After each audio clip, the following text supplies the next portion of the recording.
Footy's back. Banana, bye-bye, footy, pie, footy, pie, footy, pie. Welcome to Footy Unfilterated. I'm your host, James Clements. And with me on the other side of this here screen is everyone's favourite Mark McVeigh supporter, Jamie Graham lover. No one knows, it's Jez. Jez, what's going on? Oh, you know, just loving life. No cricket practice this time. I've clicked myself out. So, well, you are making just happy that it's almost over for us Essendon fans. Nice. Just don't make any missteps. So we had clicky ponting last week. Now we've got misstep and Jez. Yeah. Just tell you what, it's a pretty big misstep if you ask me. We'll get to that in a second. Round 22 is done. Footy's fully back. It's so back, it's almost over. We're going to wrap up round 22. A weird round where we had some awesome games and some absolute shockers.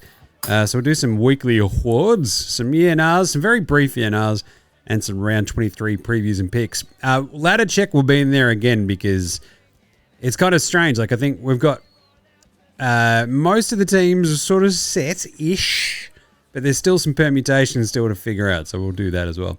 So I think we should just do it, Jez. Let's get into it. Let's do it, Jim. It's footy without the ball. It's footy unfilterated.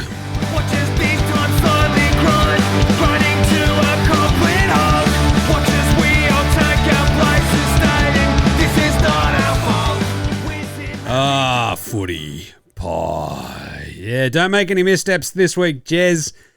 I'll tell you what. Yeah. Journalism. How good is it sometimes? Like the old adage, what is it? Like a busted clock is right at least two times a day. Twice a day, yeah. You've got some of my former colleagues in the really big building in South Bank and out there just digging up some pretty gnarly stories here in Geelong. So Jay Clark just goes out and goes 1-2 Costa Zoo on Geelong and the Jake Collin. I always screw up for trying to say Colin Ashney's name. And College Asney, just it does my head in every time I say it. I'm like, oh God, I got to remember how to say that. And has done a great, and basically from following from the Jay Clark reporting on all this, you've also got Tom Morris, you've got Caro Wilson, like basically just going hammer and tongs, like it's all coming from all angles for the AFL, who, as you can imagine, Jez, have taken all of this on board and handled it really well, right? As they always would. Yeah, amazing as work. They tend to do, yeah. It's just, that's what they do. So it is, you're right though, the one time where the over-analysis of footy has actually worked in favour of someone other than Geelong is fantastic. I was very, very interested, and the thought didn't even cross my mind about how closely you can compare this situation with the Essendon situation, of which, you know, let's not go into it. I've heard enough about it in my lifetime, but it's I've actually quite enjoyed Jay Clark's article. It's essentially breaking down the secret concussion waiver that they'd sort of worked out. So Colo and the team and his family, his agent, and all this sort of stuff. I don't think there's like two sort of parts to that as well, right? There's like the working with them to sort of essentially take away his workplace rights when it comes to concussions and go, oh, how about you play, but you agree in writing to like not do anything about it and you understand the risk you're taking, etc. And the other part is obviously how the Cats hid it and made it secret from the AFL and the AFLPA. And then the more reporting comes out today about, they basically copied the same thing they did with the VFL player, which they'd already sort of done, but also hadn't apparently sent to the AFL. And you're like, well, I don't know if this is really helping you standing here, folks. And then on top of that, obviously the bloke who's chairman of the AFL board, Craig Drummond. Who's the guy who signed off on it. The really cool part about it was that he was in charge of Geelong while this was all happening. It was all like, this is all great, and never sort of deigned it of any sort of import to bring it to light at any other point. And So to dig into this one extra that little bit, the AFL tried their absolute hardest to sweep this under the rug as quickly as possible. Case closed. League is satisfied that there was no wrongdoing. That was what Ralphie tweeting that out, I think, on Saturday, and everybody just went, "Wait a minute, that doesn't." It was almost instant that they tweeted that the AFL said, "Yeah, no, we're good. We don't see anything wrong here." Remarkable. And then suddenly you've got Craig Drummond apologising on Sunday. You've got Andrew Dillon doing his classic Andrew Dillon masterclass of media manipulation, doing the rounds this morning and just getting grilled by Caro. And Jared asking some pretty pointed questions, but not following on anything else. It's like, oh, okay. I'm pretty sure the only way Jared gets hard now is if it's got something to do with ARC or umpires. But it was a bit weird. So now, wow, what a mess. Like now we're talking 6-figure fine because it did come out like, yeah, it looked like Geelong weren't going to be sanctioned in any way, shape or form for this. And every other team is like, what the hell are you talking about? And as you said, this is like directly related to the Essendon drug saga. Like this is about player safety. It's about the way that you sort of then approach that from an organisational level. And all the other teams and all the other fines that have been levied over the last couple of years. Obviously, Carlton this year for Elijah Hollands, $75K, where they had actually, gone through the motions of making sure he was all right. And it's like this very, very... Trying to support him, yeah. Very strange situation on the ground. But then Ken Hinkley getting fined for making an aeroplane gesture. $20K. And Geelong just, it's all good, nothing to see here. So the pressure was applied to them. The AFL did their usual thing of backflipping, twisting and turning, and basically trying to follow the court of public opinion as best they can. And it's really fun to see, like, AFL journalists, like, basically, it's red meat to a dog kind of vibes at this point. Oh, yeah. Chumming the water. It's just chumming the water. It's awesome. So I'm enjoying it. Like, each day there's just, like, something more going on. And, like, as it sort of unravels throughout the day, it's like, oh, but this is what they did with the VFL one as well. That doesn't make it any better. That makes it worse.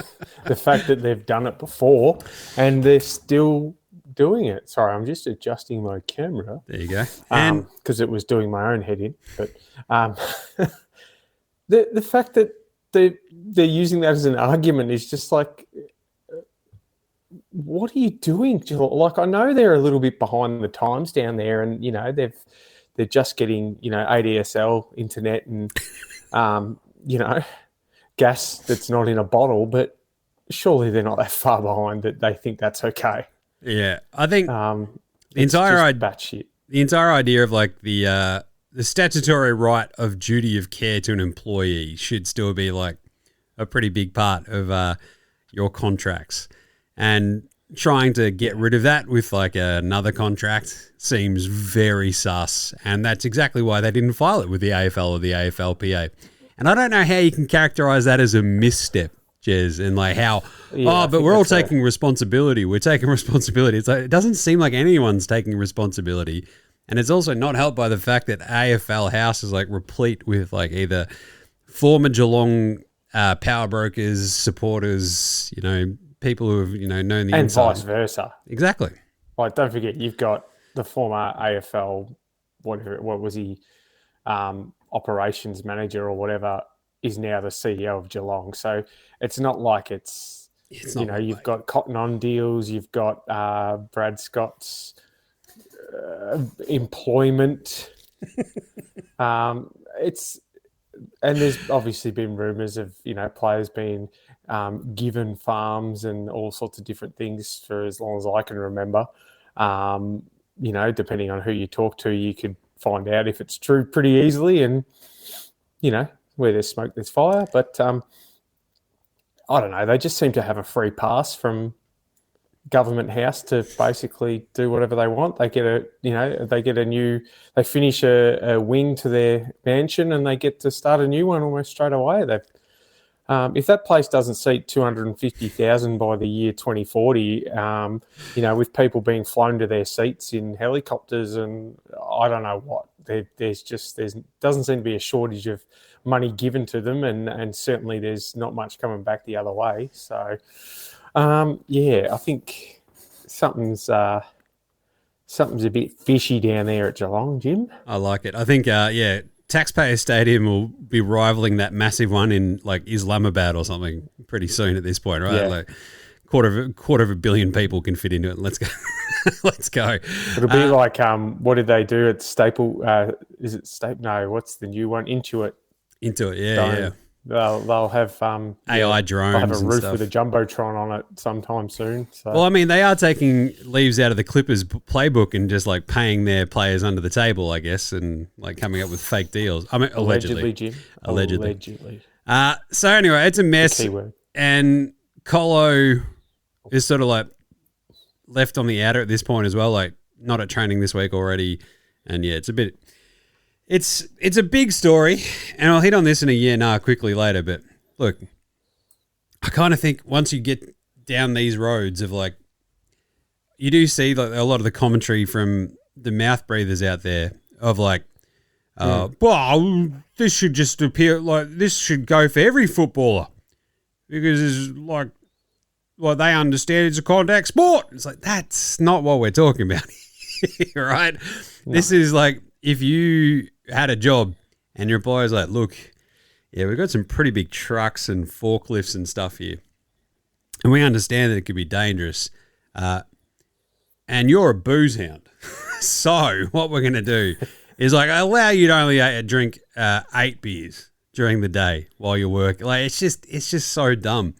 And like the entire reason we have like so many levels to concussion protocols like on the ground and stuff like that is so that the duty of care of the club for the players, for the medicos, and that's like goes both ways as well, right? The medicos have to be insured, the players have to be insured, all this sort of stuff.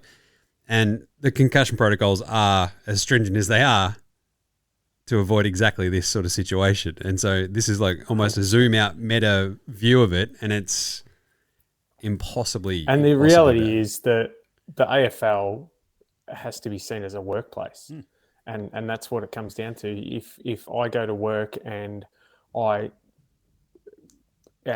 trip over something that is not supposed to be there or was a hazard, then my employer is liable for my medical bill. So that'd be like my boss coming to me and saying, look,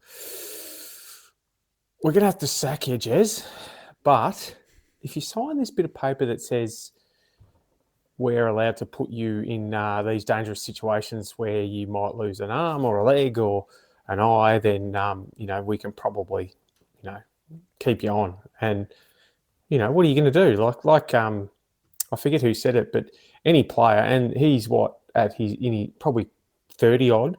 So he's in his last couple of years of a contract. Any player in those last couple of years is going to say yes. Yeah. Yes, I just want to play on. I just want to keep going. I'll do whatever I can to keep going. Yep. And I reckon if you had asked some of those players who'd medically retired earlier in the year from the Bulldogs and Collingwood, they would have signed a waiver like that in a heartbeat. Yeah, exactly. But it's not safe, because then what happens if he gets a concussion and God forbid passes away? What happens then? Yep. And this is it. He was sort of at the point where he was mulling retirement, and this is how this, at the end of his last contract, heading into the next one, and his brother was medically retired from concussions.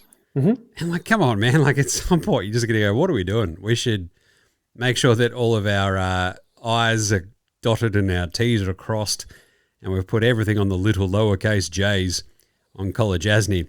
And away we go. And they just didn't. So, yeah, great job, everybody. And I think this isn't going to help the obviously the insurer's already pulled out for insuring the league and players against head knocks. And this isn't going to help that. So we're going to get to a point where no player, regardless of history of concussions, is going to be insured for head knocks, and that's going to change the game, the workplace it is the AFL. grassroots footy, the whole lot. It's going to change everything. So this will inevitably be, and it's probably one thing that's not reported, this will inevitably be a massive kick in the guts for the game if it results in insurance being harder and harder to get for any level of football. Yep. There's nothing worse than watching kids running around at the age of where your boys are at the moment. Mine are obviously a fair bit older, but having to wear helmets and stuff like that, because in my opinion, and I've done a little bit of research, and I've boxed in the past where it's a bit of conjecture as to whether you need to wear a helmet, because they do say that it can, in some instances, promote contact because you feel safer wearing a helmet.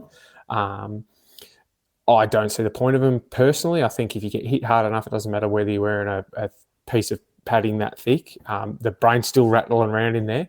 And the head's just got to be looked after at all costs. And if we don't keep pushing for that, we're going to have a very, very different game of footy, and it might not be one that we enjoy as much as we do at the moment. So, well said.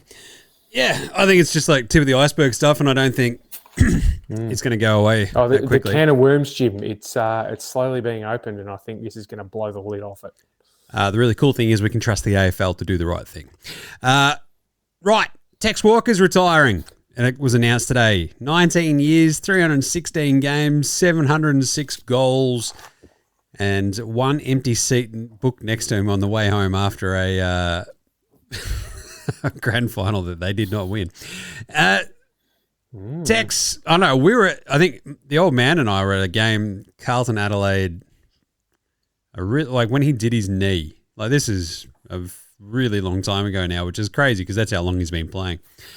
And I've always had a bit of He's done it a couple of times too. Yeah, and it's just like this was just a pretty innocuous on the wing, well, sort of, half forward flank at the G came down. You're like, oh, God, there goes Tex. And look, I think we can definitely say better footballer than bloke. Yeah. Yep. There's a couple of instances in his past that have probably been conveniently forgotten. It's just remarkable. Going to them. Like all the enshrinement you'll get of Tex for the next little bit, just remember the bad stuff because it's all part of the glorious tapestry of life. It seems to have gone the way of the concussion waiver down at Geelong. Just that rug. It's the bell end, the bell end waiver. But anyway, it's kind of sad. It's pretty funny that he's been as good as he has been for as long as he has been, and had a nice little sort of resurgence over the last couple of years. But it's probably fine for him to go now. I feel like it'd be interesting to see if the Crom could pull out the win this year. Like, that'd be a pretty nice way for him to go out. But also, again, horrible bloke. So yeah, I'm not really rooting for him. And also, it's Adelaide. So. Other ones, what have we got? Hurd versus McVeigh for the Dons gig, but also a bit of Jamie Graham. It's all happening right now. Jez, how are you feeling about it? They don't know if they're going to have a decision this week. I think they've got McVeigh's already coaching in Sydney, and I think that's who you play this week, right? Correct. Sometimes saying nothing says a lot, Jim, and Essendon are not very good at saying nothing. They seem to have to say something, even if it means nothing. I have no idea. Like, they've come out and said we're going to do this process and we'll announce it at this time, and then they get close. Oh, actually, we're going to do this. So we're going to have 4, but we might have 5 candidates. But it just depends on whether the 5th one wants to do it. Oh, just shut up. Just say nothing. Yeah. You don't have to say anything. Let the media run wild and make stories up, because guess what? They're going to do it anyway. Yep. So you might as well go, look, we've got a process. We're going to follow that process through, and when we've come to the end, we'll let you know how we go. I have no idea. It would not surprise me if James Hurd's the man, but I also hope that it is only out of those 3 we've mentioned, Hurd, McVeigh and Jamie Graham. I don't like the idea of Murray Davis, another random name from nowhere. I'm sure he's quite good at what he does, but we don't need a guy who is we've been there and done that before. Matthew Knight's ring a bell. Carlton have obviously been there and done that before. A lot of clubs have, and it just hasn't worked. So I think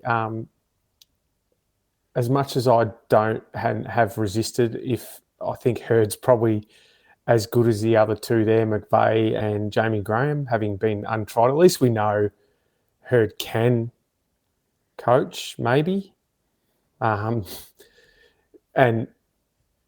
I think it's an itch that they probably feel they have to scratch.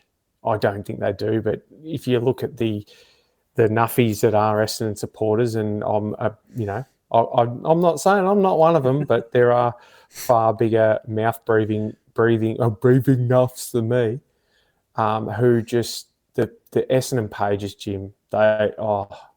It's like Reddit on steroids. Like if you want to laugh, just look up any Essendon fan group on Facebook, and you'll get some of the most ridiculous. And the worst part is, in their arguments, they're so irrational, but the way they put them together, they could write novels and manifestos probably. Manifestos is they could write some of them, and probably are working on it now. So, jeez. Yeah, but it's. I just want it over with, Jim. Love it. I just want it over with. My favourite is the Murray Davis one. It's like, what? Oh, he's the rock and roll candidate because he goes to gigs. Oh, yeah. What? Good on him. All right, good. So his brother was the guy who was in charge of Secret Sounds, and which is the sort of company behind Splendour in the Grass. So that was his brother a little bit in the olden days, and always a great operator. Like, I loved the people behind Splendour. And then sort of, a little bit above their skis and all the problems that they had with locations, whatever. But yeah, it's kind of cool that he's got like such a weird unheralded candidate. And then I'm like, they're talking about his brother. I'm like, wait, is just that Evan randomly Davis? out of nowhere too? So pretty funny. And the last big bit of news, I guess, this week is the Butters sort of ongoing saga. And now the Pies have waded in with the biggest contract they've ever thrown at an incoming free agent. 1.8 mil a year for 8 years, which is pretty crazy. My favourite, though, was probably Jack Rewalt trying to convince everybody on the couch that no, Richmond's call is probably the best place for him to go. The other members of that on the couch were visibly stifling their disbelief and laughter at a bloke. Again, this is sad because he's probably suffering from CTE if he believes that. Because I think one of them gently pointed out to him, was like, this is not a team that will be contending for premierships in the next 4 to 5 years, Jack. And he's like, you can try to see him talk his way out of it. And you're like, he would have almost choked on his own spittle trying to make that point. I wonder if he had to sign a waiver to be allowed on the couch. Yeah, Fox Footy have just got him signing waivers left, right, and centre, I think. So they're not being held responsible for anything that he blurts out. But Butters, look, you know how we've talked about this plenty on the show throughout the year. Like, I think the off-season chatter movement stuff during the season, just, if we're going to go and do it, let's do a mid-season trade period. I'm happy with that. I'd rather talk about it and do it then because it's applicable. But the sort of constant bubble when nothing can happen until the end of the year, it's just... Exactly. It's like he's going to make a decision. The best part is when he came out and just flatly refuted what I think it was your mate Tom Morris had said. And I just love that. He's actually been a bit of a breath of fresh air with the way he's handled it, because he hasn't, just ignored questions. He's just gone, no, that's wrong. Why would I say that? Who said that? I never said that. That's great. I like that. But I think the best thing that could happen here is he actually stays at Port Adelaide, because I don't think anyone has reported that he's going to stay. Yeah. So if he turns around and signs a 8-year deal with Port Adelaide, that would be the best result, I think, in this instance. Well, that's what I'm gunning for that. Jim. I like That's what I want. That would be the funniest outcome by far. That would be hilarious. Yeah, I think that's plenty of chatter. Like, it's the Pies actually desperately need somebody like him as well, like to go with Dacos. You've got to go. He's getting up there. Or to replace Dacos when he goes to Tassie. That's it. And then, I don't know, but the Dogs are the other one. You got Richmond. Like, it's Geelong is the other one too, right? And you're like, all right, cool. He'll make his decision when he makes his decision. But, I mean, if he goes to Geelong, you get a free panel van, a surfboard, and some sort of farm down, There's plenty of land between Bacchus Marsh and Geelong, so they probably own half of it. Danger's got all the good stuff near Moggs Creek, so it's all over. Yeah, so he can have the stuff the other side of the prison there. So wait a minute, why am I in Port Arlington? This sucks. Yeah, Port Arlington's not that much. No, he liked the Barwon prison side of it because he's from Darley, so he's probably got Rellos in there. Reports and stuff this week, not much. Darcy Byrne-Jones got the 1 week ban. You had Cozzy getting fined for staging, which I thought was funny, and Papley fined for tripping. I think Jack Martin ran into an umpire and got pinged for some cash as well. But obviously the biggest sort of story this week... I think they waived it because he's from Geelong. That's it. They just put in a quick appeal. Nothing to see here. But the obvious big ones are the injuries. Nasiah Wangani-Miller goes out, 8 minutes into that game? I was just... Because I was running late getting out at the door. I walked into the pub as he was essentially grabbing his leg. And I'm like, what's happened? Oh, no. And I think it was just like an absolute sort of grubber of a start to that game as well. And at that point, like the bartender's like, oh, your boys better win this now. I'm like, yeah, they better. Not wrong. And anyway, so moderate grade hamstring strain. Ross Lyon sounded very sad about it all after the game. Oh, it's probably season done, you know. It's just like, it's just an arrow to the heart, really. And they also had like another sort of bunch of injuries as well. So like Brad Hill. Jeez. Brad Hill comes down on his leg and like hyperextends it. Looks like he's just popped his ACL. And then he's back on the ground. Silvani is just getting roughed up.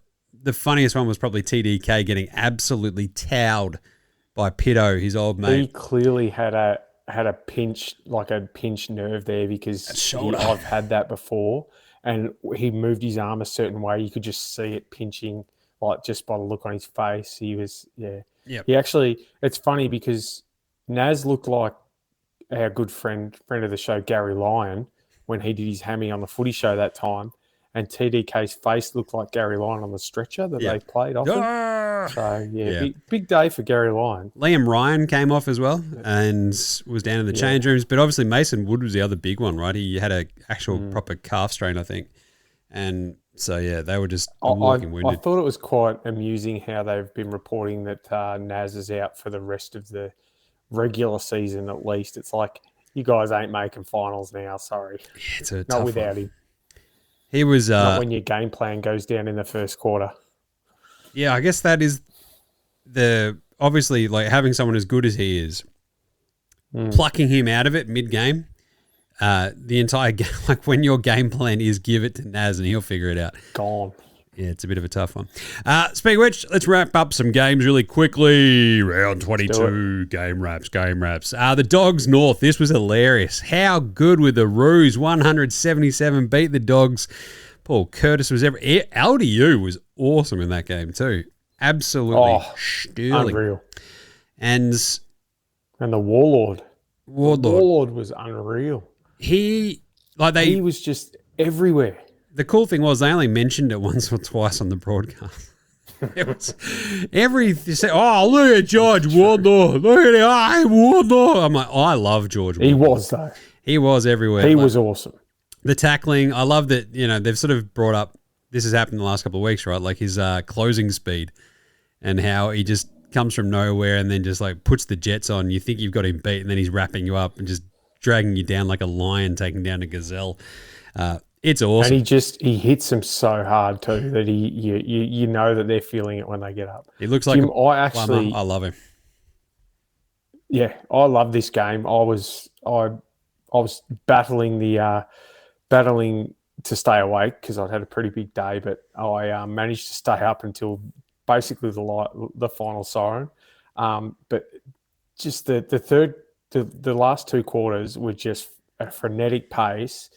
There was a lot of skill errors and a lot of clearly not sure where to go by North, and the Dogs are clearly underdone with their injury list and all that. But geez, it was North were just they had a bit of the Essendon game plan going, round and round in circles and handball it backward, forward, side to side. But they obviously are a better side. But I thought it was a big step forward for them because this is a sort of game where they would normally lose. Well, it's the first time they've beaten a top 8 team with Clarko as coach. And they actually hung on and won a game. And I think that no matter what, as long as they don't get blown away in their last couple of games, I think that was probably a good way for them, a good sign of things to come. But if you're a North supporter, though, whose jersey are you buying? Are you getting a George Wardlaw? I really can't speak right now. George Wardlaw, or are you going to go with the Paul Curtis, or are you going to go with LDU? Shees. Or are you going to go with the cheese, or are you going to go with the Suva? Plenty of options. You've got some options there, haven't you? Love that. It's exciting. They were really good. That was a really fun Thursday night, like a perfect Thursday night game. Like for some of the other games that we had across the weekend, this was awesome over Thursday. Friday, we had the Wizard pulling off the amazing disappearing act and doing absolutely nothing as Hawthorn got their heads kicked in by the Lions. What a turnaround. 125-58 after getting belted by my Blues last week to the tune of, 76, I think, in the end. This was, like Fags was saying after, it's like, look, I trusted them to sort of bounce back and I didn't have to put the hard word on them or anything. It's just like they knew and they absolutely shellacked the Hawks. So, yeah. There's one word I've got for the Hawks, pretenders. Yeah, it's one of those things. It's like the pressure, like it's the games where the pressure just goes up and they can't kind of match it. It's a little bit downhill skier, front runnery kind of vibes, I think, for the Hawks. And yeah, Brisbane just gave them the old 1-2 Costa Zoo and say goodnight. And then we had the game of the year again. We've had about 4 or 5 games of the year so far this year, but this was awesome. 113-109. The D's beat Freo.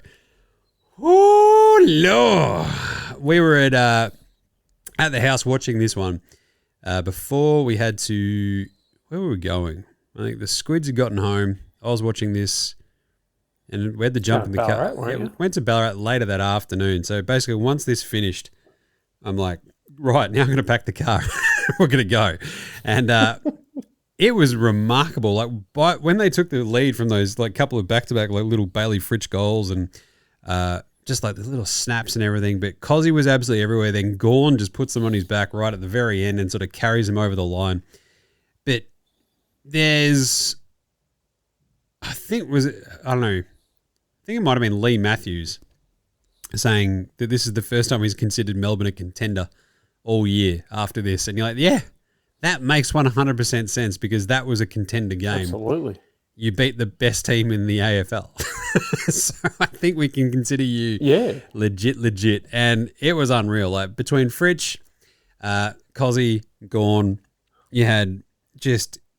the likes of, Sparrow, you got Bowie being awesome. They're just, I don't know, at the G, they're a pretty frightening prospect. And there you go. Well, what a game. The scary thing too, Jim, is that for once, Fremantle kick straight. Yeah. And I've been saying for weeks that they're going to kick straight and annihilate someone, and they finally did it. I think Jaya Miss, who's been probably the biggest culprit, kicked 5 straight. Yeah. It was awesome. And the prancing pony causing all sorts. He kicked 4 straight as well, right? It's just, yeah. This was an awesome game. They still lost. They lost.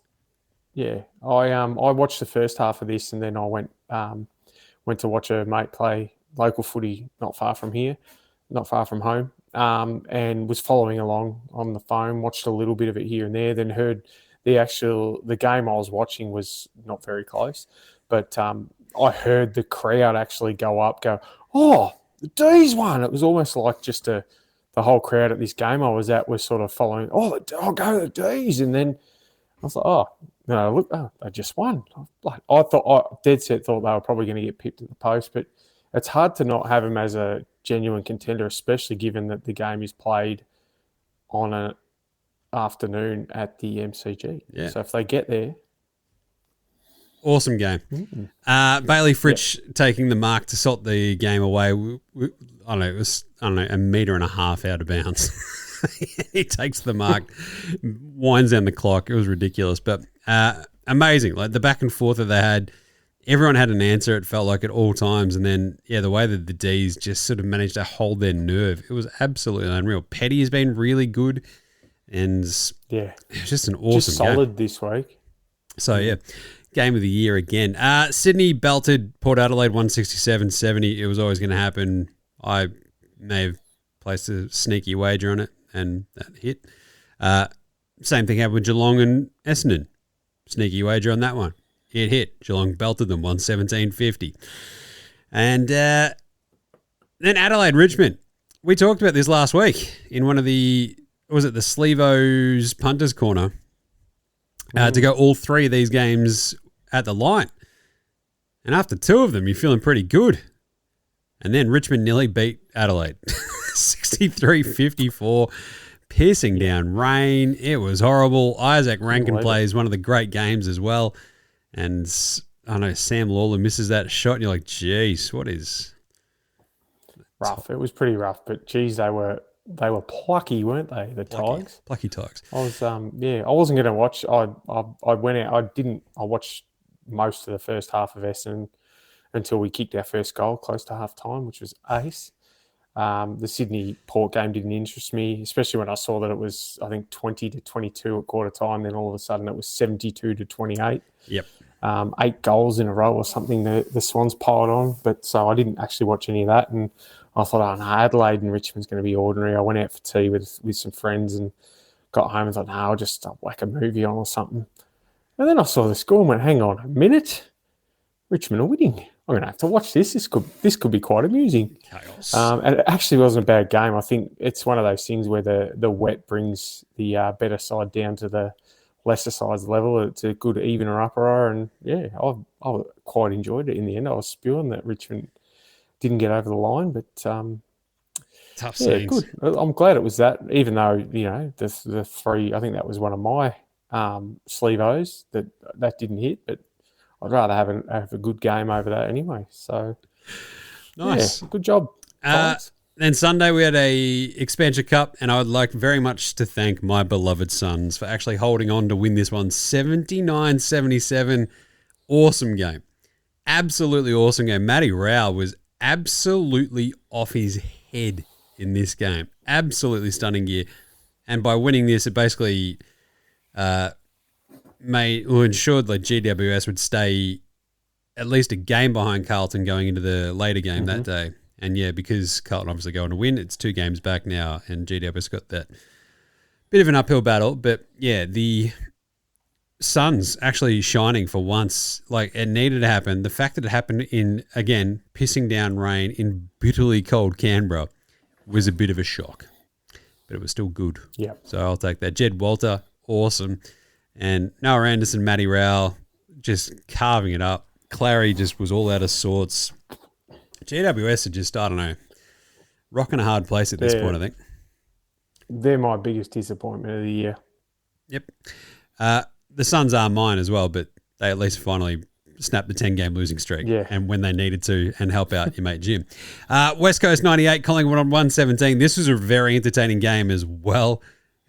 Mostly because you've got it was like, here in Melbourne has been horrible weather the last couple of days.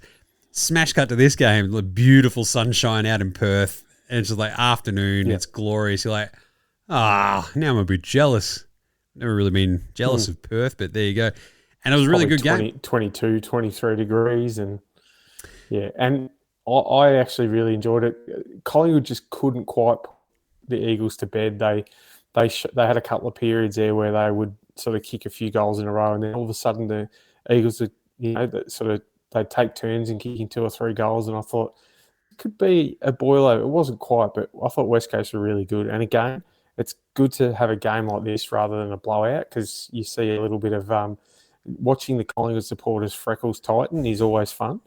And nothing better than to see them lose to the West Coast.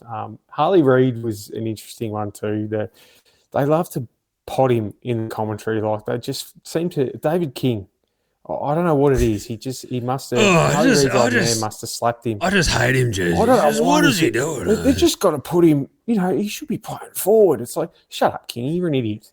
I thought he was considering he basically got bashed from pillar to post early in the game, he was playing with a broken leg, 6 broken ribs, and a concussion, no doubt.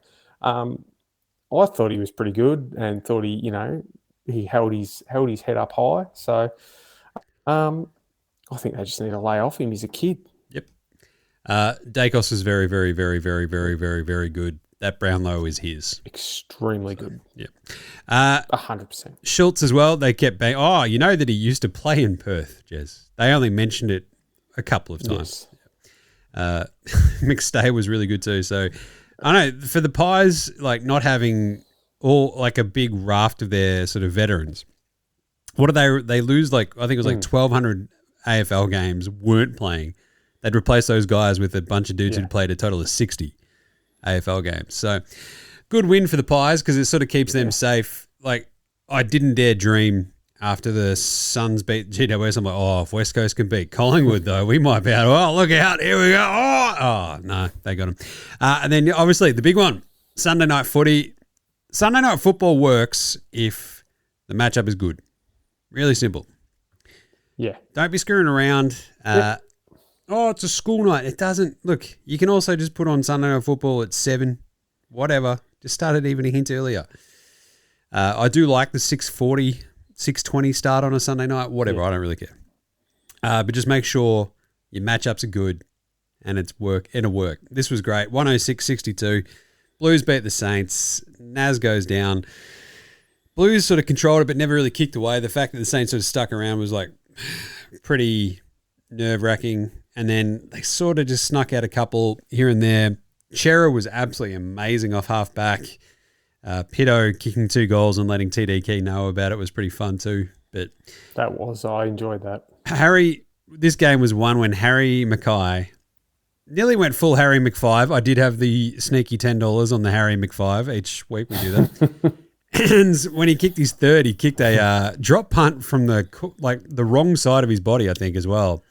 It might have been the best goal. It was a beautiful kick. I don't think I've ever seen him kick it better. It was absolutely unreal. Remarkable. So that was good. Great win for the Blues because obviously, let's do the ladder check. Oh, yeah. Start at the bottom. Now we're here. Essendon. Yeah, they're still on the bottom. 2-19. 3-18. The Richmond Tigers. We did manage to predict their win last week. They might have another chance this week. I'm just saying. The Eagles. 4-17 in 16th. Port Adelaide, 6-15 in 15th. My beloved Suns, 8-13, wallowing in 14th. Then, still not technically out of it, the North Melbourne Kangaroos in 13th. 9-12, same as the GWS Giants and same as the St Kilda Saints. It is percentage that splits them at the moment. St Kilda 101.6, 98.9 for the Giants, 90.9 for the Roos. It's a tough one. The Roos now play Geelong this week, which is a big game for the Cats because we'll get to them in a second. Whereas GWS have the West Coast Eagles, St Kilda have Richmond, which is, I don't know, a bit tough with the Saints sort of with all these injuries. So who knows? Yeah. Be really fun if St Kilda lost that game, I'm just saying.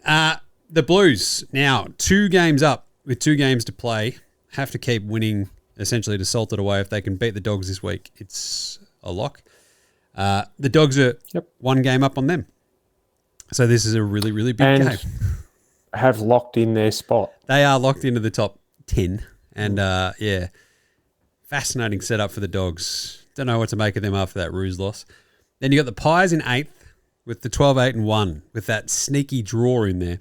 So that's why the Cats sitting above them at 13-8, alone on 52 points, is very, very interesting. If the Cats can't put away the Roos, who knows what could happen. The Pies could jump them, who knows, and on for young and old. Or if they get docked premiership points. Look out. Just kick them out. Simple as that. 7, 8, 9, 10. So Cats, Pies, Dogs, and Blues. Still a lot to be settled amongst all that. Least of all is like Carlton actually making the damn 10. So the top 6 on 14 and 7, you've got Melbourne, Adelaide, and Brisbane 4, 5, 6 with the Lions tops thanks to percentage by 0.2. Not bad. 2 points And up on then them at 14-6-1 is the Hawks after that loss. Huge game this week against the Pies. That's going to be awesome. I think it's Saturday night football? Saturday. Yep. And then Sydney sitting pretty, hanging out in second, and Freo 18-3. Yep. Q in the rack. They don't need to play anyone this week or next week. I'm just saying, come on, Freo, rest everybody. So the permutations Don't be are surprised if they do. 4, 5, 6 can change dramatically, considering they're all tied. 7, 8, 9, 10 obviously can. 11, obviously. GWS and St Kilda are not out of it. So, but the Saints injuries, it's a little bit tougher. But I think they've got Richmond and then Gold Coast. So I don't know. Blues basically just have to beat the Dogs, and they're good. Yeah, I think. Look, I think that North you can almost put a line through them. The only thing that keeps GWS in it, as far as I'm concerned, is the fact that I'm just going to the draw, is that they're playing the Eagles at home this week. Yep. Obviously, they need a couple of Carlton losses, and then who have they got in round 24, Jim? They have got Adelaide in Adelaide. Carlton have got the Dockers. Yeah, so that's going to make it really hard. But if by then they will know if they're a chance. So let's say your beloved Blues get knocked off by the Dogs, which I don't know if that will happen. And then the Dockers decide not to field Peel Thunder in the last round and actually, roll in with some momentum. Yeah. The Giants are a team that are capable of pulling off the win to get themselves there. I personally would rather see Carlton there because I don't think GWS have got enough to actually make a dent in any kind of way in the finals, even if it is a wild card. So I don't think it's going to happen, but North having Geelong and then Sydney away is, you've got to say, almost line through them. And the Saints, as you said, they're not, with all the injuries they have now, they're a little bit how you going. So, yeah. And then they play your beloved Suns in the final game. And you never know, the Suns could be on a 3-win streak by then. So, yeah, it's certainly up for grabs. It is. It really is. Sure. Right, let's do some awards from this week as well. Gablet Areas Best on Ground of the Week of the Week. Mine was Matt Rowell, Nick Dacos. You've got plenty of choices. I mean, LDU was incredible. But Rowell had 40 touches, 28 kicks, 12 handballs, 16 tackles, 17 clearances, gained 881 metres. I can't remember what his inside 50 numbers were as well, but it was absolutely mammoth. There was a great moment in this call where I think, the 16 tackles, Alistair Lynch said, I don't think I had that many in the 90s. I nearly fell off the couch. That's the funniest thing I've ever heard Alistair Lynch say. That was absolutely jaw-dropping. That was, the timing was unbelievable. So that was pretty good. He was awesome. Actually underrated as a boundary rider, Alistair Lynch. He is. He gives it back, and he's kind of funny. He's very off the cuff. He's very relaxed, and I got a bit of time for him. Favourite son of old Fitzroy. And, I mean, you sort of think about, Rowell hasn't had, too many of these games this year. This was an awesome time for him to do it in Canberra, in the wet.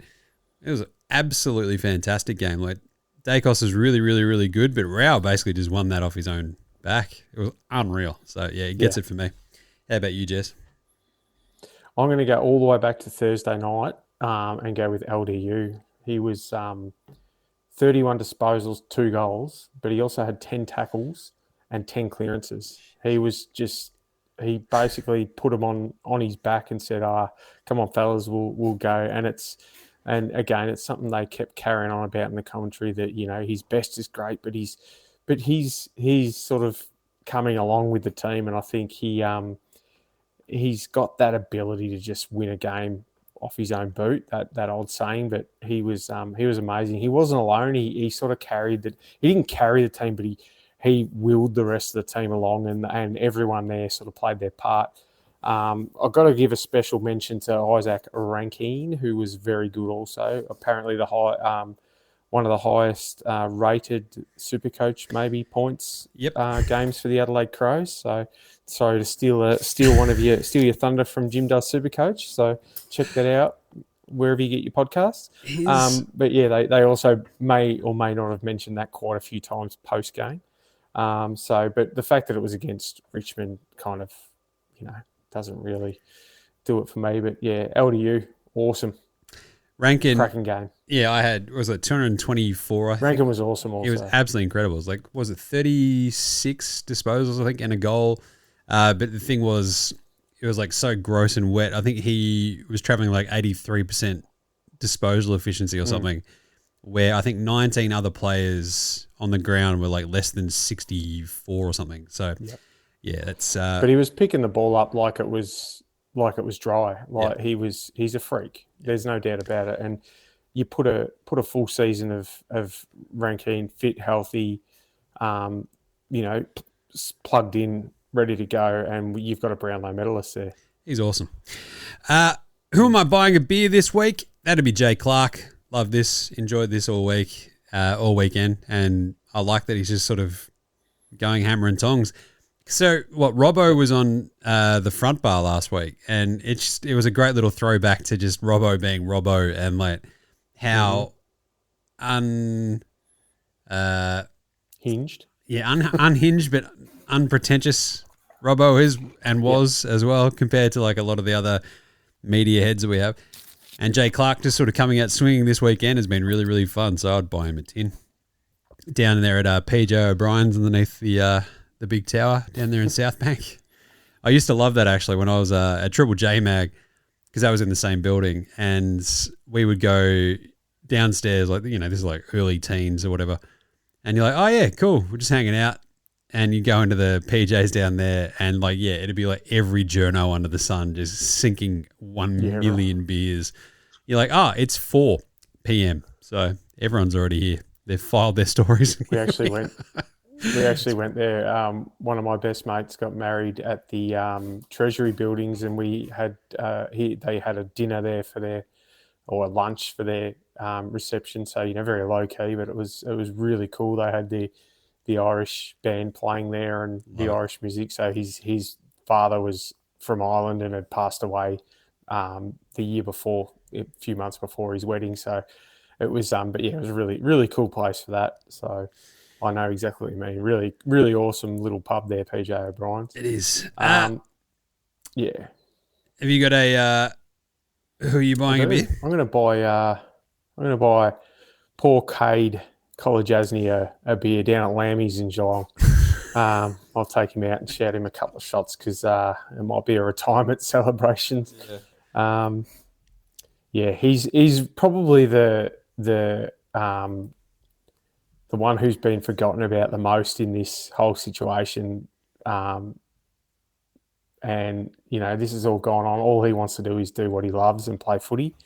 And unfortunately, he's found himself at the centre of something that's not going to go away for a long time, and he's going to be the face of it, along with quite a few other people who aren't on the field. But as far as the on-field face goes, it's him. So he's unfortunately probably going to be in for a lot more scrutiny, not of his doing going forward. So I will buy him several beers. Nice. I think he's going to need them. Stress levels are going to be high, Jim. So I reckon let's get him sloshed and just drink away the sorrows. Yeah, just stay out of Tyson Stengel's corner down there at Lammy's. And old mate No Mates, obviously he's got a wing down there, doesn't he? Easy one for me for old mate No Mates this week. The two former Blues playing for the Saints, TDK and J Sauce. Jack Silvani. Look, love Jack Silvani, but yeah, the Saints thing, his dad going to the Saints and TDK taking the bag, and yeah, people, again, you can boo former players for your team. He sacrificed and gave so much to the team. It's yeah, and then he left. So then he took the bag. We're passionate fans. The bag, Jim. So yeah, you can boo them both. Spud of the week, Wiz. It was horrible. Absolutely nowhere to be sighted on Friday night. It was hilarious. So, I don't know. I thought he went to Tassie, thinking they were playing in Tassie, but no, he was there. I think I saw more ads with him in it than him on the ground in that game on Friday. So, what's the one? I love casting spells. I love casting the Seek. Yeah, Seek, isn't it, that he does it for? Seek, yeah. Brutal. And it's in Hawthorn. How about you, Jez? You got any spuds? Oh, I have the AFL. Yep. For all the reasons we spoke about at the start of the show. Just, yeah. Can't get out of their own way sometimes. Oh, and Ben Mackay. I think... for no other reason than he is Ben Mackay. Someone said it really, really well that Andrew Dillon is like the world's most talented 2IC, but he's in charge. And you're like, that is the most perfect read of the situation I've ever seen. He's very smart, very bright, but he's a 2IC that's like sitting there next to you explaining in his dumb lawyer speak things that you need to take into account. But when you thrust him in the spotlight, it just all falls apart.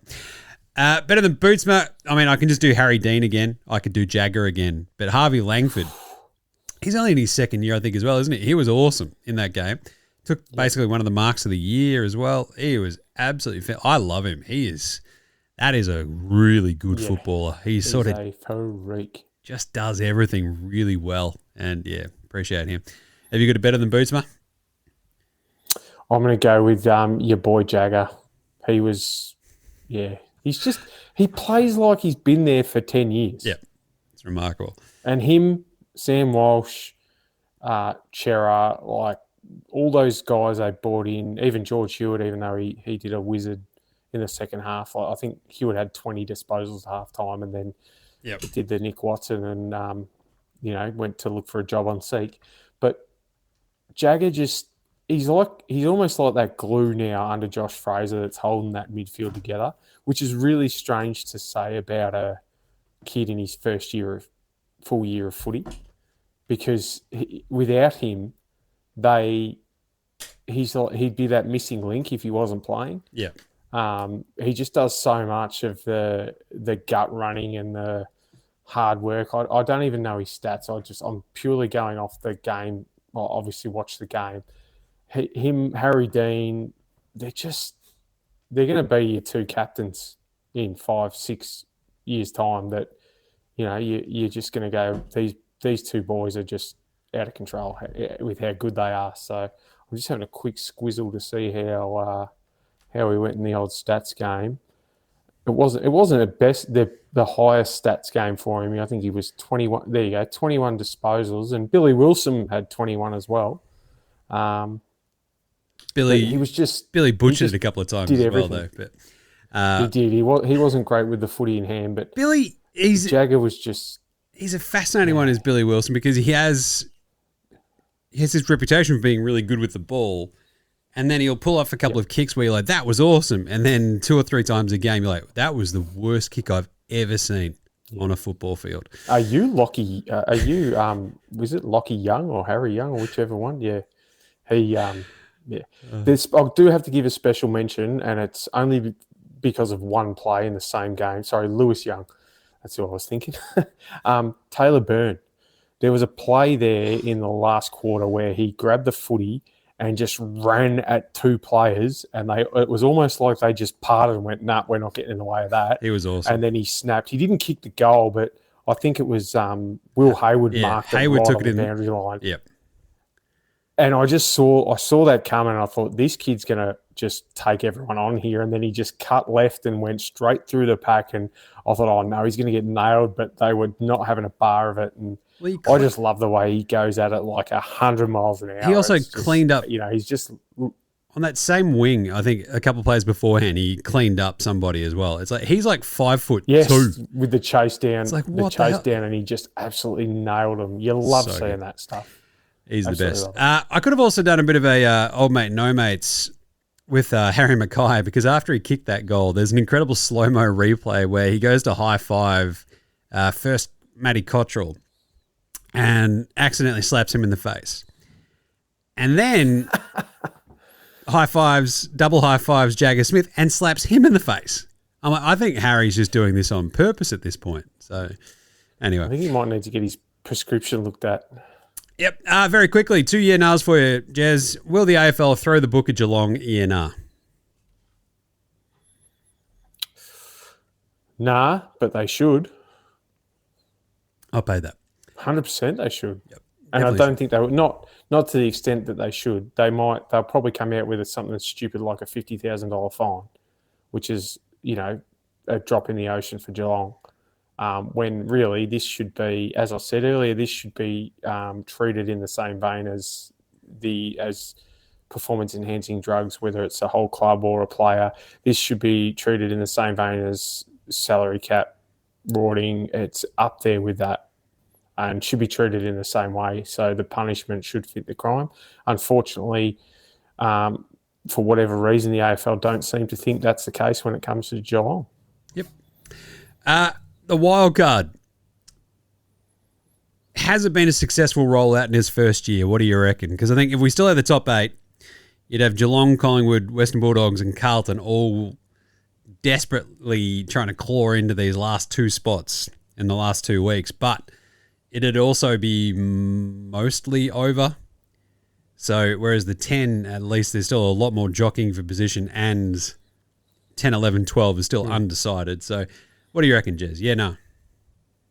Yeah, I like it. I think it's kept, well, like you said, we've got down to 12 teams who are still 13, I think, if you count North Melbourne, who are mathematically a chance. So you've got 13 out of the 18 teams who are still mathematically a chance to play a form of finals. So really, at round 22, when was the last time you could say that team in 13th spot are a mathematical chance of playing in the grand final? Yep. I like Never. it. I'm here for it because my Blues are in 10th. I think it's great. Josh, might be the only way that Essendon win a final before it gets to 10,000 days. So that's also, I'm here for it in that regard. Nice. All right, round 23 preview. No Thursday game this week. We've got AFLW instead. We do have Friday, Freo Adelaide, which is an absolute ripper. And the Dockers are 21.5-point favourites out west. Jez, what do you reckon?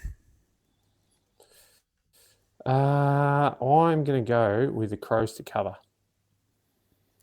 And the reason is because I think that Freo will start to manage themselves from here. I think Freo are going to be a little bit too good for the Crows. They'll win, but I think that they'll do enough to keep themselves in front. I think Adelaide might be able to keep this one close. Nice. I think the playing in the wet, then going west, taking on Freo. I kind of want to take Adelaide, but I think Freo I'm going to go again with them. The only difference we had this week, this past round, was Freo, and that was it, I think. I had Freo, you had Melbourne, so you got that one. And, yeah, I just don't want to go against Freo. Like, it just feels bad, so I don't want to do it. We then have Richmond hosting St Kilda. Big game, this one. The Tigers are 22.5-point underdogs against the Saints. No Naz, no Mason Wood. Jack Higgins might kick 6, but I don't know. Am I crazy? He also might not turn up. Yeah, I might just take the Tigers, 22.5. They're playing with a bit of heart. They're at the G. The Saints don't play there ever, so let's go. Can't Tigers? Yeah, I'm going to go with the Tigers. Why not? I think it's either going to be a 10-goal win to St Kilda or Richmond will get over the line or at least cover. Yep. So, yeah. We have Roos Cats at Marvel Saturday afternoon. Really fun game. 22.5 points, I think that has now changed to. Down from 23.5. Okay. So, I don't know. The Roos, I'm going to take North Melbourne at Marvel. I think the Cats should be fine, but there's just enough doubt in my mind that the Roos could at least make a real good game of this because they do tend to play pretty well at Marvel, and off we go. I'm going to take North, but I think they're going to win it. Nice. Because I think Geelong are that odd. They're that odd thing where you think they're cruising along nicely and then, or they say there's nothing wrong, but business as usual, and then they come out and get done by a team they should beat by 6 goals. So that's what I'm hoping for. Big I'm emotion. on the Roos. Come on. Emotional week. Lions, Gold Coast. It's a Q clash Saturday, Arvo. And Hope it's better than the last one. yeah, Lions are 32.5-point favourites at home at the Gabba. I think they cover that one too. I think they're going to smash the Suns. I think, the Lions lost to the Blues was the wake-up call, I reckon, of just them sort of going, we're fine. Yeah. They did lose. They did get smashed at a similar time last year, I believe. Yep.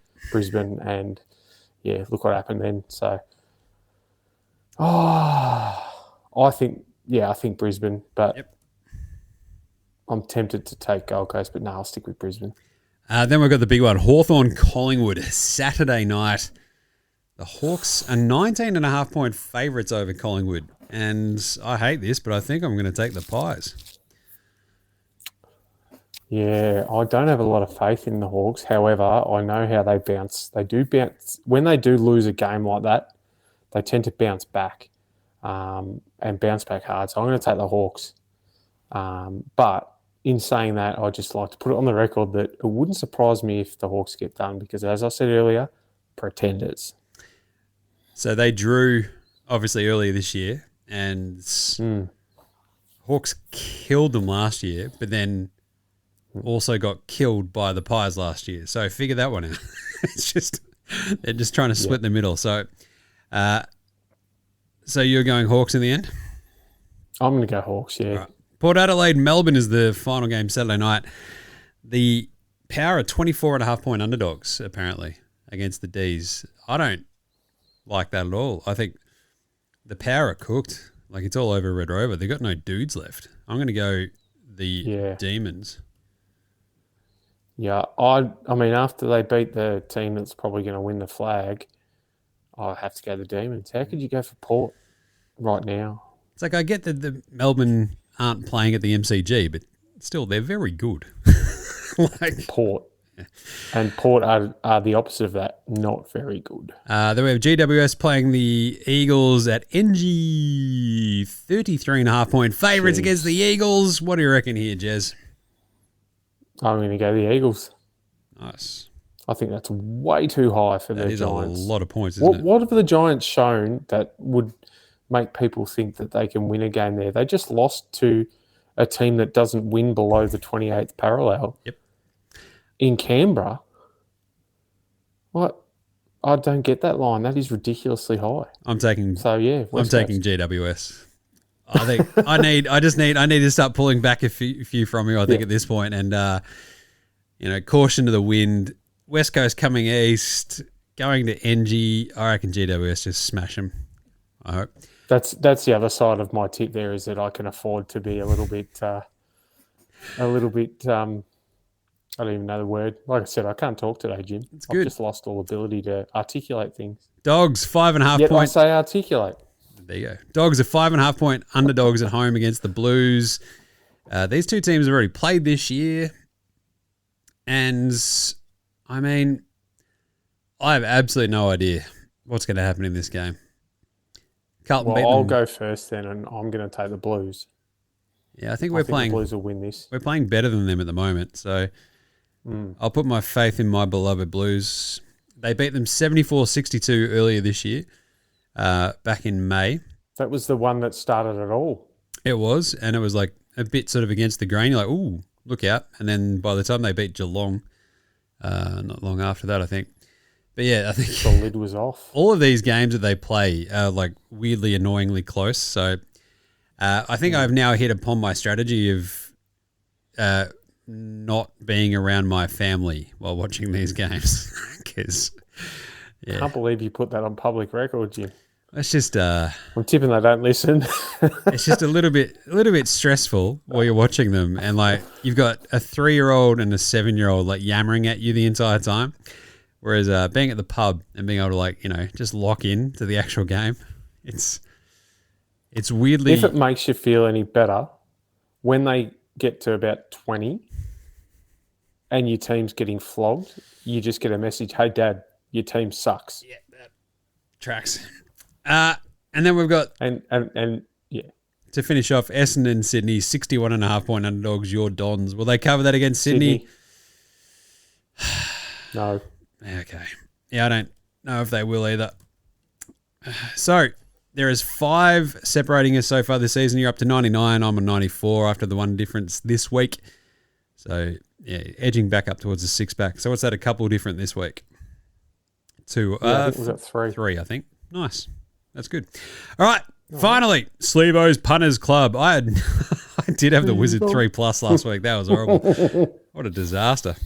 The other one I did have was Harry McFive, and that came very, very close. There was a good one that I actually had. What day was that, though? Let's have a look. Because I think after we taped, I was like, ooh, I don't mind that one.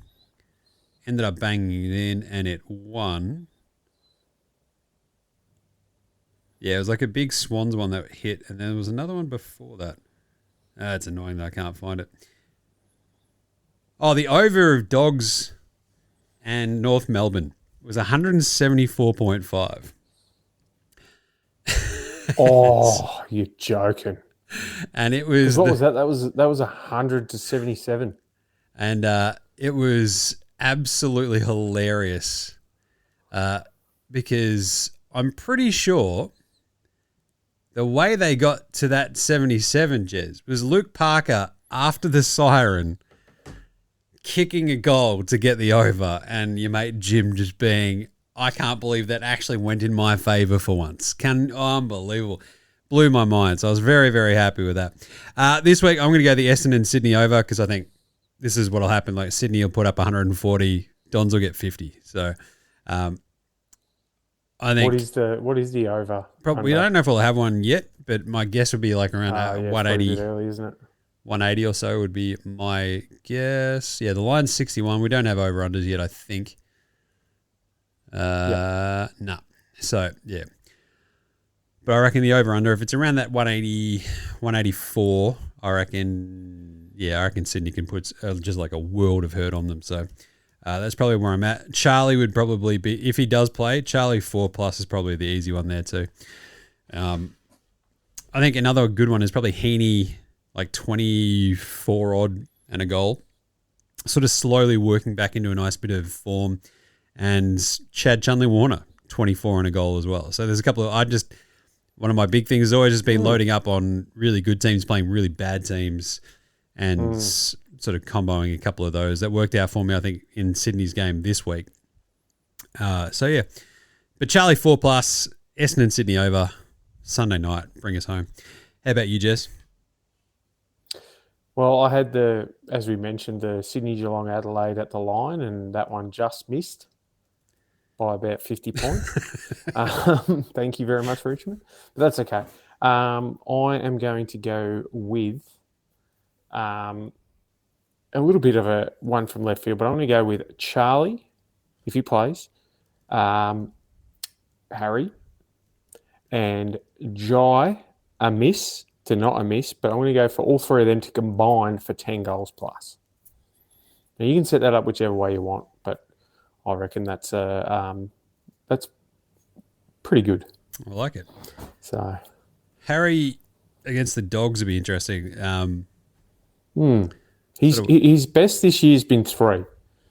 So the Dogs' defence is, aside from Buku Kamas, who will probably get Harry, I think that their defence is struggled, and I think if he's gonna get that 5, then it's going to happen this week, because I can't see him doing it against Freo unless they do actually roll out the Peel Thunder. So, and then Jai miss probably kick 3. Charlie will kick probably the 8. 10 on his own if he plays against Essendon in the first half. I like it. So.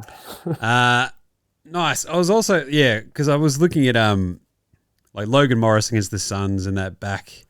I know it's just a weird one, the Q clashes. I'm just not entirely sure. But I do like Brisbane to sort of win that one pretty handily, so I'll probably jump on Logan Morris too. But anyway, I think that's it.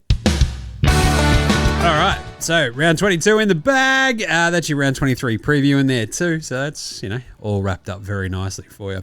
So make sure you follow us on all the socials. What do we have with the power rankings this week? They were exceptionally long. I'm like, this format really annoys me. But anyway, we got there. And so make sure you subscribe on your podcast app of choice, on YouTube. Jump in the comments. Send through any nahs. I don't know. Don't get us to sign any waivers. I don't want to take any missteps, Jez. I'm pretty sure I misstep most of my life, but that's okay. It's all good. Yeah. Nice. Well, there you go. I'll sign a waiver if I get paid. Wait, what? That's it, though. Good luck to everyone playing in local footy finals. I know some leagues have kicked off, others haven't. Juniors are well into it. Zach's team won their semi-final yesterday, straight through the grand final in 2 weeks. Love it. And Luke's team, Learmonth, they can't miss finals. There's still a chance to get the double chance. If they have a good win on the weekend, they'll stay alive, but they're going to make finals at this stage. So, yeah, it's heating up, mate. The finals are around the corner. So, yeah, if you can't get to an AFL final, go and have a look at some local footy because there's some good games out there. Nice. Well, I think I'll be watching the Carlton game on Sunday at the Railway Hotel again in Brunswick just because love that big screen. Sounds like a good plan, Jim. It sounds like a good plan. Just so I don't have a 3-year-old yammering at me the entire time while I'm stressing out of my brain. But that's it. I'll be up at Ballarat watching footy on Saturday arvo in the freezing cold winter air. Love it. All right. Anything else there, Jez? All good? All done? That's it, mate. All right. Until next week, stay off the rubbish gear. It's Footy Unfilterated. We'll catch you next week. So, yeah.